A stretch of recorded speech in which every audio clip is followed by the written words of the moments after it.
तिमीलाई म अर्को प्रश्न सोध्न गइरहेको छु टुल्लु 1000 रुपैयाँको लागि। नेपालको राष्ट्रिय जनावरको नाम के हो? नेपालको राष्ट्रिय जनावरको नाम डाँफेचरा।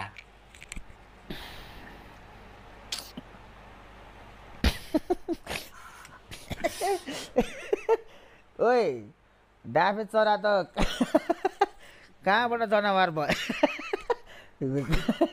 डाँफेचरा त नाममा छ चरा छ, मैले जनावर सोध्दैछु नि त यार।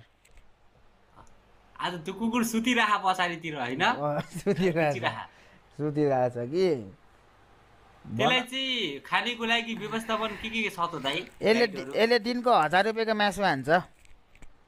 मासु खान्छ, मान्छेले भन्दा बेसी खान्छ। र सुन, अर्को प्रश्न तिमीलाई आइसकेको छ। नेपालको राष्ट्रिय फुलको नाम? राष्ट्रिय फुलको नाम हजारी फुल हो। कहाँ, तिम्रो गाउँको?